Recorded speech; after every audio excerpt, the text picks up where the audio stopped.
दिलं नाही यश आणलंय वढून साऱ्या संकटांशी असं लढून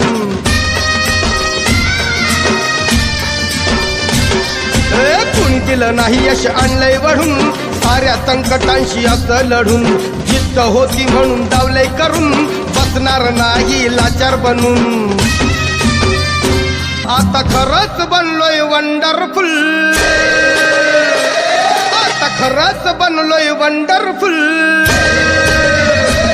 आम्ही ठरलोय आज सक्सेसफुल ठरलोय आज